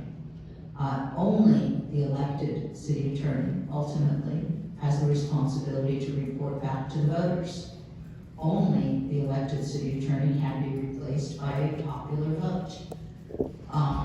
If you have an appointed city attorney, the concern is obviously, is it one? And can one city attorney serve many masters any better than an elected city attorney? If the response is you have many, the problem becomes, okay, what happens? I did listen to a part of the New York presentation. I sort of shut it off after a little while because there were too many lawyers and too many law departments for me to keep track. And I think I heard the clip where someone said, oh yeah, the city council sues the mayor every 2 weeks or vice versa, or every 2 years. That is not a scenario that I think I would like to see in Los Angeles. We have a proud tradition of about 176 years of coming together. I like to describe who is my client, okay, with limited exceptions, to the city council in 2 ways. One is for the purposes of giving advice. The client is the person requesting it, and that person controls the privilege. That is necessary in order to encourage each individual and each department to be forthcoming and to come forward with the tough questions that we can then help advise on. There is an old decision from, I think it was the State Bar of California, reprimanding a then elected city attorney for taking a confidential communication with the client and reporting it as corruption. I actually think that's helpful. I think that the elected city attorney cannot, so-called, out the client in the public. But I do reserve the right, and I do so with everybody that my office speaks to say, ultimately we represent the city. We don't represent you individually. So we're happy to give you advice. We will not run around volunteering information that you communicate with us absent a crime or a fraud that's going to be committed as opposed to something in the past. But we respond to what I call the rule of 8. The rule of 8 is that the ultimate client for the city of Los Angeles is anything that 8 members of the city council plus the mayor can agree upon, or anything that 10 or more members of the city council agree upon overriding the mayor. That's who controls the privilege for purposes of waiver. So before my office waives privilege in any way, shape, or form, that is a prerogative that belongs to the city council. My office controls something called work product privilege. As long as what we are working on is our thought process, our analysis, we enjoy the same privilege that any lawyer in private practice does, so that we are free to do drafts, we are free to communicate advice, we are free to do it internally, so that the work product is the best possible. I don't know how either of those privileges would work if you had separate law offices representing each department, representing each individual. I see it not only as a problem from the standpoint of intra-city, inter-departmental disputes, but also as a problem from the standpoint of the rules of professional responsibility and the ability to maintain internal candor and within the context of the privilege that I think is required to result in great governance, or at least the best governance possible under the circumstances. I want to address one thing. I had said in an informal interview that I believed that making my office appointed was a poison pill. I don't really like things taken out of context, and I, as I think most people will tell you, someone who's perfectly willing to talk about controversial subjects. What I meant by that, and I want to be clear, is that I do not believe that the voters of the city of Los Angeles are going to think that their elected official knows better than they do. At the end of the day, anyone who is an informed voter understands the way the city works and understands that they, the voters, can replace the city attorney. And so a charter commission that is tied to a proposal that takes away power from the voters necessarily weakens the likelihood of its passage amongst the more informed part of the voting population. And again, as I preface my remarks, these are all my opinion. For a moment on speaking on the split prosecutorial versus city attorney role, and it's very interesting. I made a lot of changes in my office, to be clear, especially in connection with the criminal branch. Because when I took office, the office had a long history that dated back to the time before the rules of professional conduct had been amended several times, and was passed in, I think, the late 70s by then City Attorney Bert Hines, which basically said, until we figure out what some of these cases mean, we're gonna cut off communication between the criminal side and the civil side. We're going to build this so-called ethical wall. And ne'er shall the two meet, except that if anybody has any issues or any disputes, they come up to me, this elected city attorney, and I get to decide. So when I read that memo, I was like, yes, there really is no wall. The arguments that were made in favor of this so-called ethical wall, and I'm not saying there isn't an ethical wall for some purposes, but there's absolutely no communication. One of the arguments that was made was, well, if we get questions that would require us to disclose information to a defendant under Brady or Giglio on the criminal side, that's a problem if we don't have a wall, because we would need to disclose. And my response to that was, of course we do. I am one person, I can't separate my brain. If I have information on the left side that needs to be disclosed on the criminal side, it will be disclosed. You have three options if it's protected by privilege. One, we can get a waiver of the privilege, but we can go ask. We have a legal obligation on the criminal side to disclose, will the client, for purposes of this privilege, agree to waive? Two, we can recuse. We have information that we can't disclose, we recuse, we send it to the district attorney, period. Or three, we can dismiss the prosecution. Because after all, we only prosecute misdemeanors. There are some very serious misdemeanors, but if there is Brady or Giglio information that must be disclosed that we cannot disclose due to attorney-client privilege, then we cannot be the prosecutor. I am the chief prosecutor for the city of Los Angeles. I can't divorce myself from that responsibility and that role, and therefore I must disclose, recuse, or dismiss. Those are the only three options. The independence that I think a city attorney such as me brings to this process is critically important. I think you can speak to any of my clients. I try to stay in the lane of city attorney. I do not become the 16th member of city council. I'm not a policy maker. I try to call the balls and strikes across the plate as fairly as I see them. And I am as responsive to each member of city council as I am to the others, and to the mayor, and to the controller. I have the pleasure of representing 17 other elected officials, and that is not always easy. But to say that it depoliticizes the office to make it appointed is a farce. Because it takes an elected official to have the independence and the backbone to give the people who control your budget and the people who are themselves elected the fair, independent advice that may not always be welcome, but that is absolutely necessary for the healthy functioning of our city. I think that to have it otherwise is to watch the city devolve into competing warfare among other electeds.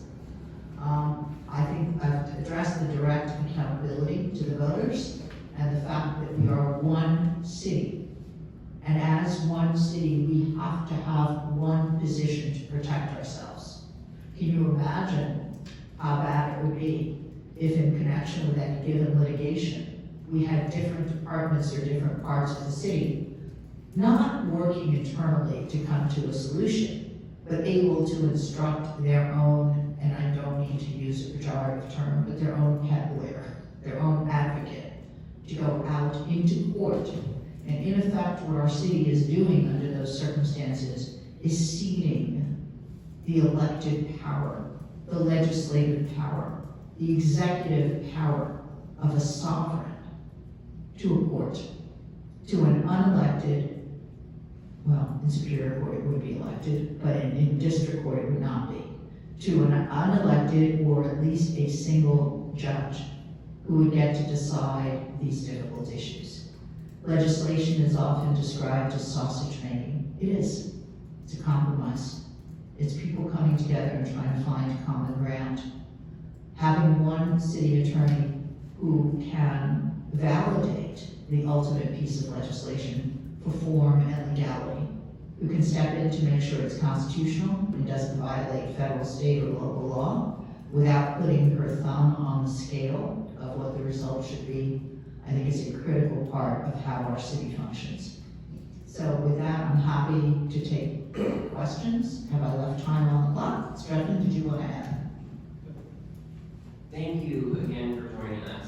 My first question, and by asking this, I don't mean to impeach the ethical substance of any of our, former city attorneys, but there have been city attorneys in the past who have decided to run for mayor. And these were the same city attorneys that had to have given advice to council, give advice to other entities in the city, and there's a perception among some voters and some of the advocate class that if the city attorney has to think about their exit strategy in their next elected office, but they also have to give advice to different entities across the government, the city government, that the advice that they have could consider how it might affect their ability to succeed in an election in the future. And do you think that mere perception is, I mean, obviously you don't think it's enough of a reason to bifurcate the current role, but what are your opinions about the idea that perception even exists under the current model?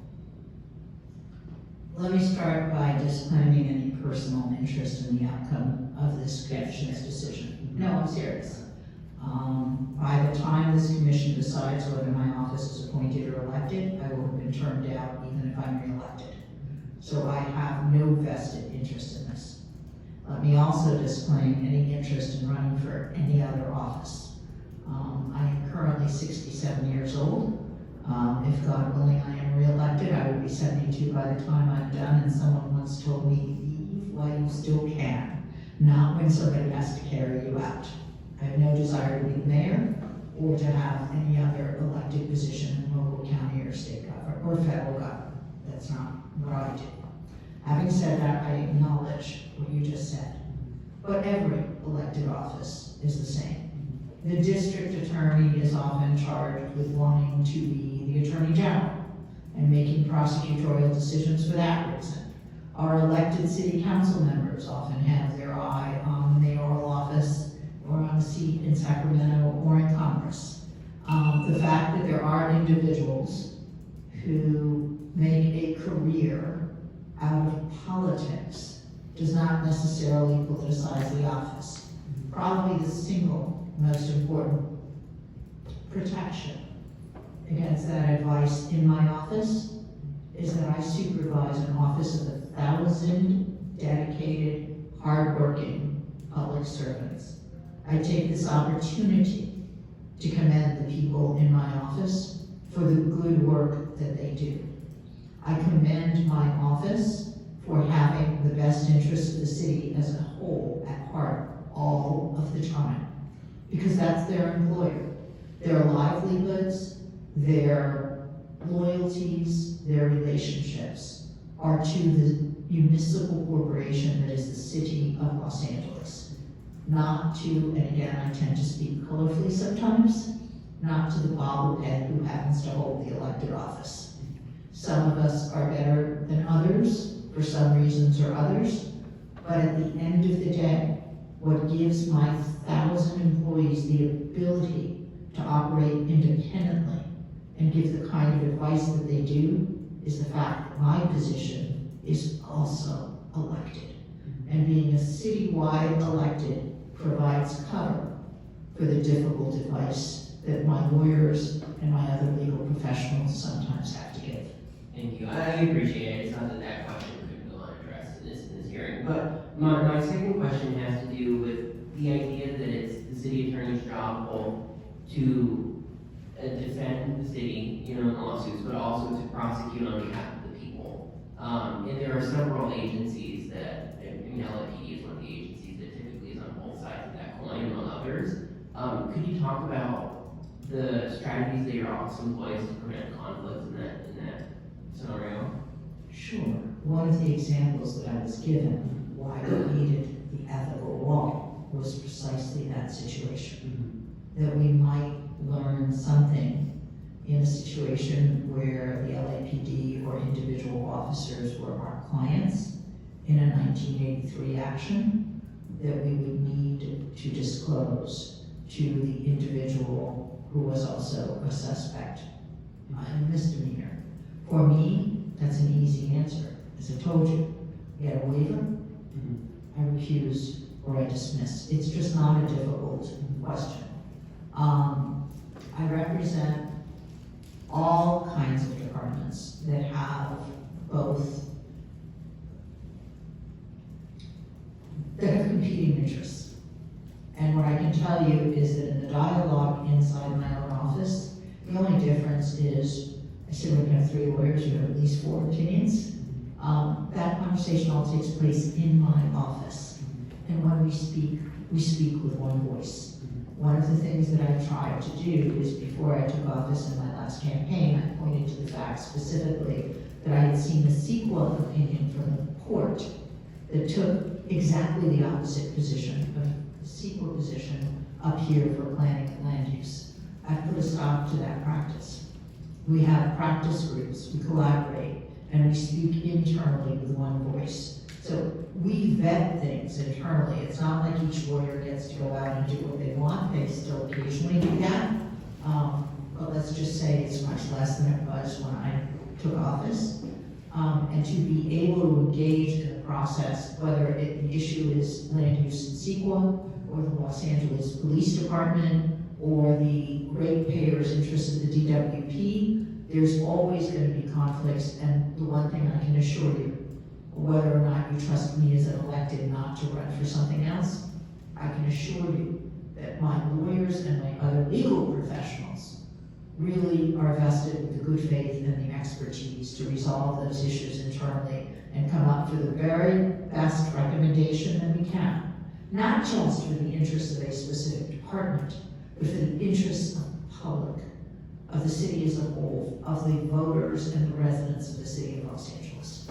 Thank you. That's the end of my time. I'll now cede to my other commissioners. We'll start with Commissioner Fernandez. Thank you again for joining us today. So just carrying on, I'm going to kind of restate Commissioner Andrades' question in a little bit of a different context, but in previous meetings, several presenters and members of the public had raised concerns about what they see as the politicization of the city attorney's office, pointing to cases like the Venice-Dell project, where your office was perceived as playing a policy-shaping role rather than strictly serving as legal counsel. How do you respond to that characterization? It's utterly false.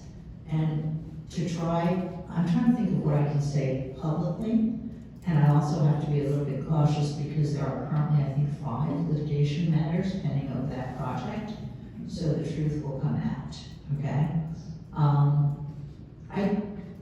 We reached a point where there was a reconfiguration of the project that satisfied my legal concerns. And I thought that had been agreed to. Apparently it was not. My concerns were purely legal. Today, I think I would tell you the following. There is no Venice-Dell project. I mean, it was rejected by the Department of Transportation. And at this point, if you look at the latest budget, it would cost something like, I think it was $135 million, and it boils down to about $1.4 million or $1.5 million per unit for a 400 square foot studio. This is not about politics. And it's not even about budget, because I tend to keep my mouth shut on purely fiscal issues. Although, just witness I did weigh in on some of the most difficult fiscal issues facing the city in the last several months. But when you look at affordability, and I would leave you with this, affordability isn't just about the rent that you charge. Affordability is about what it costs to build, what it costs to acquire, what it costs to create. And when the need is as large as it is in the city of Los Angeles, we must conserve and be thrifty about our limited resources so that we can provide the maximum benefit to the maximum number of people and not get fixated on a single individual project. What I think I will say is I've never seen this much attention on any one project, and it case of my eyebrows. Just as a follow-up, do you believe that the current city charter provides sufficient guardrails to prevent your office from becoming entangled in political or development decisions moving forward? I have changed a lot of the business practices in my office. Okay, I have, without going into a lot of detail, I said that I would shut down avenues to corruption when I took office. I have zero evidence of corruption anywhere in my office or in the city. Okay, I want to make that clear. But I will also tell you that I didn't look. I don't care what happened in the past. I care what happens under my administration going forward.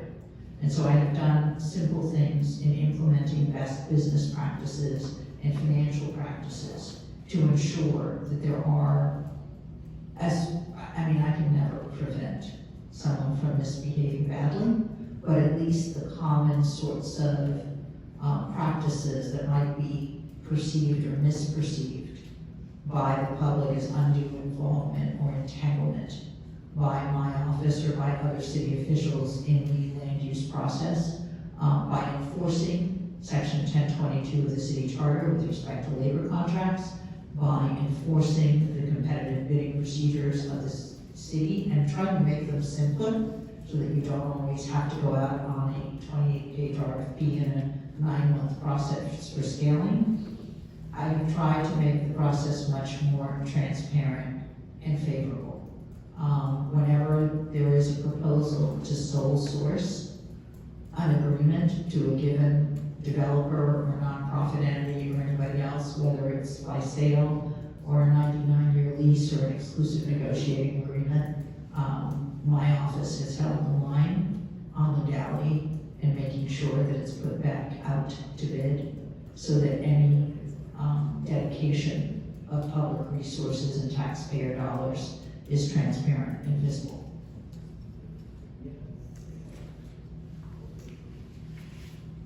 Thank you.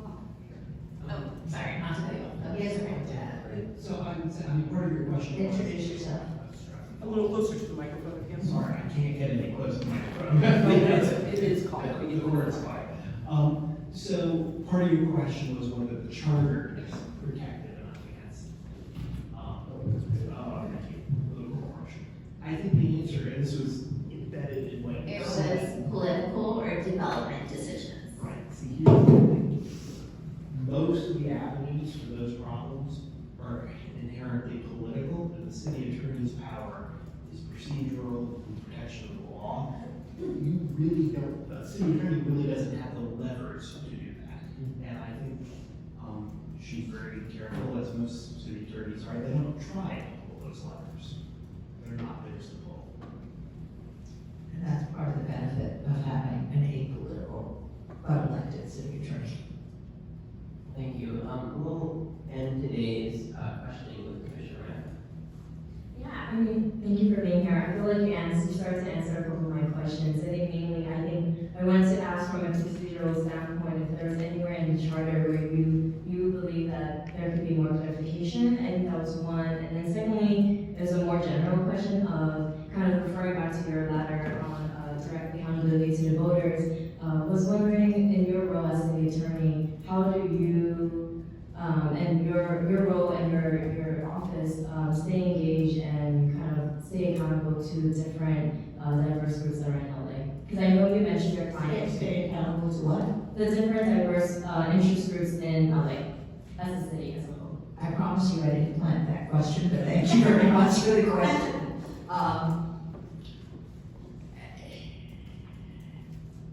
I am the first woman elected to this post. I'm also the first Latina elected to citywide office. My commitment to having my leadership, my office, and the city reflect the diversity of our communities, I think cannot seriously be questioned. If you look at my leadership team, it looks very much like the city of LA, and I'm very proud of that. If you look at the hiring that we've done, it looks very much like the city of LA. I like to joke we got the gold seal from the State Bar for Diversity, Equity, and Inclusion in 2023.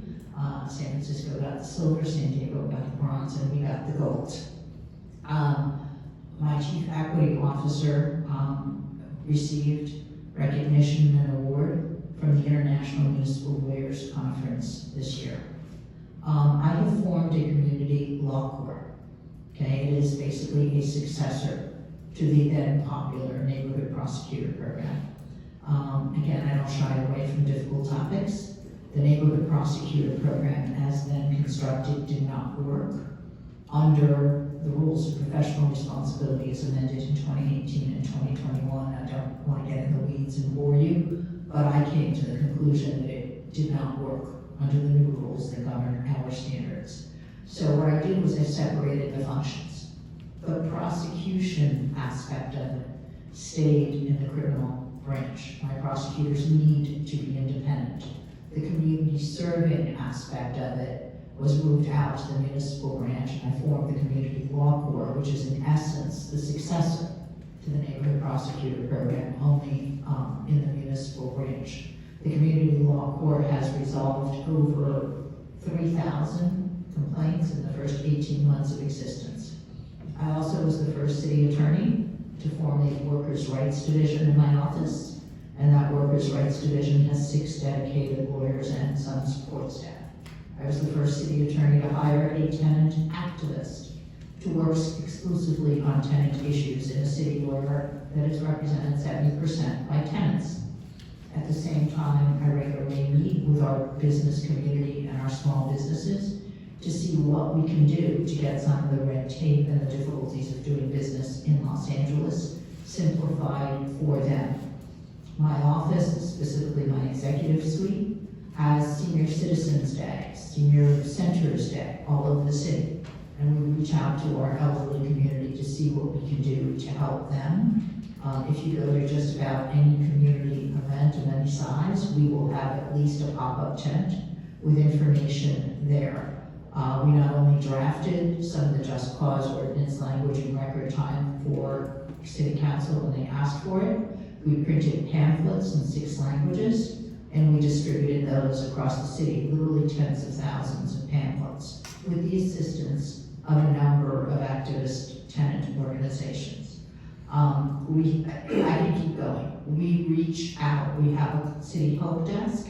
We have an emergency hotline. Our commitment to our constituents is we will return a phone call or an email within 48 hours with a name attached to be able to follow up on whatever the issue is. We keep databases internally, and we can't possibly cover all of the matters as quickly as everybody would like, but I am here, I am available, I have an open door policy. I do, or I have done lunches once or twice a month with different interest groups and different parts of the city and different communities to make sure that I don't lose touch with what is important on a daily basis to our residents. Thank you again for joining us today. We really appreciate you that you took the time to come to our committee. Thank you for the opportunity, and not just for making my office kind of a book. I appreciate that. I do want to follow up on one thing that I forgot. We do have a number of specific suggestions for the charter. I did not view today's forum as being the appropriate forum for that. I thought the topic was my office, but we're more than happy to submit a supplemental letter for your consideration. Thank you. Please do so, and our staff will reach out about that in the future. Thank you. Thank you so much. So that does conclude item number 1. Before we do public comment, Mr. Chair, can we get a motion to receive that? So moved. Great. Well, received and filed. Fantastic. Great. So now we'll move on to public comment. I'll leave it to our executive director to administer public comment. Perfect. We're grabbing the list right now. Thank you, Mr. Chair.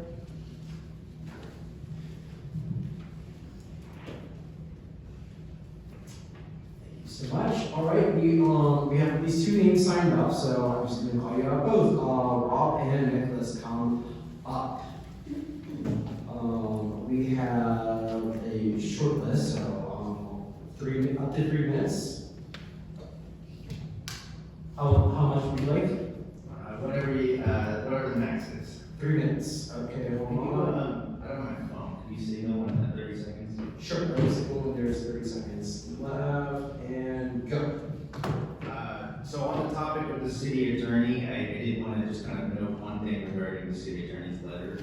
She repeatedly highlighted former Chair Chemerinsky's position on the matter, and I think from just listening to that meeting we had with him in September, it's super, super clear. This is somebody that has an amazing recollection of what happened back then. But I do think it's important to also acknowledge he has moved on and has not necessarily been steeped in the city of LA's politics in the last decade or so. And there was a point in that conversation where he uplifted redistricting reform and the need for y'all to look at that. The need to look at ethics reform, given the protected budget. We voted on that stuff last year. So I think we need to acknowledge that. The city attorney used the word objective a lot and noted the client is the city, not the politicians. And I think that's just a bunch of idealistic gobbledygook. They'll never admit it because they can't. But there is a pecking order here. You see that. There's a difference between how, if there's a 50-50 ball, 60-40, they're probably going to end on the side of the council or the mayor as opposed to you. Like, there is internal politics within that office, and that is just a reality. They're relying for their budget on the mayor and the council. They're at the top. So let's not pretend that it's the client. There are many times where there's things that the city attorney sees that are problematic, but will sit there and say nothing about, even though they're infringing upon the law as it comes to the public. They also pointed to a budget forecast from 100 years ago. I haven't looked at that study, and whatever that was 100 years ago. So I just think it's, maybe it would cost us more money. I don't want to dismiss that, but pointing to a study from 100 years ago is a bit much. It's also a bit much to, point to a previous bifurcation of the office when it was actually the reverse of what we're looking at. Nobody here is proposing we go back to what they had 100 years ago for good reason. I don't know why they ever did that. This idea that the city attorney is independent, they go through the campaign process. 30 seconds. Let's not pretend that they don't. Let's not pretend that they're not relying on LAPDL money, apartment association money. Let's talk about ethics. The fact that we have it enshrined in our charter, a two-tier justice system, where the city attorney does not go after criminality with our elected officials, as far as what happens here. What they do for other people is what they do outside this building. Vinistel, I don't know if you paid attention to that answer. That wasn't a legal answer, that was a policy answer. Thank you so much. That was a policy answer, that tells you everything you need to know. Thank you, and we'll reset. Okay. How long? 3 minutes. And go. I'd like to echo the sentiment of Rob, and it's inherently a position that is vulnerable to politicking if it's elected and also has its financing coming from one of the elected officials. But I'd like to give my good afternoon, commissioners, and thank you for the opportunity to speak. Los Angeles deserves a city's attorney's office that's powerful enough to protect the public interest, independent enough to resist political pressure, and transparent enough for every Angelino to understand. But right now, the public often doesn't know what the city attorney actually does. And that lack of clarity makes accountability harder, not easier. We can fix this by pairing independence with transparency. Like New York City's Corporation Counsel and Comptroller, LA should grant its city attorney clear authority to issue public legal opinions, audit contracts for corruption, and use subpoena power when necessary to compel records and testimony. These powers would make the office a genuine check on corruption in ways, not just a passive legal advisor. Just as important, the office should be required to publish plain language annual reports explaining what cases were prosecuted, what settlements were reached, and what legal guidance was found and issued to city departments. When residents can see and understand what their city attorney is doing, the office becomes not just powerful, but trusted, which is critical for anything that happens in this building. We need trust. I also want to urge the Commission to look seriously at a hybrid model like presented by council members in the Counsel that keeps an elected city attorney while creating an appointed city prosecutor, a council supported by him and modeled effectively in Long Beach. Under the structure, the elected city attorney will focus on civil law, contracts, and defending the city, while an appointed Prosecutor would handle misdemeanors, diversion programs, and community-based justice. This division reduces conflicts of interest, prevents one office from advising policymakers while also prosecuting residents under those same policies, and allows for true specialization. The prosecutors could be selected through a merit-based commission confirmed by counsel, ensuring both professionalism and independence. Annual joint reporting would ensure coordination without duplication. These reforms, stronger oversight powers, plain language transparency, and a dual office model would together make Los Angeles' legal system more ethical, efficient, and understandable. And our city attorney should not be a political figurehead or a bureaucratic black box, or one where it says one thing but de facto does another, or even has the ability to do another. The way you combat corruption and gain trust is not just to hope someone does better or just to take their word, no matter how good of a person they are, but you create the structure where you disincentivize corruption. 30 seconds. Regardless, the city attorney should be a guardian of the public trust, one that answers clearly to the people it serves. And it is inextricably linked to the financial health, the trust of our city, and it's one of the offices that we know the least about. So making it simpler, plain language, and structuring it as a hybrid model, I believe would massively benefit us all. Thank you so much. And just one last time, is there anyone else who would like to give public comment before we conclude? Seeing none, thank you. That concludes public comment, Mr. Chair. Thank you. Also left on our agenda from overhang is neighborhood council comment. Are there any neighborhood councils here who would approve community impact statements? Seeing none, we can move on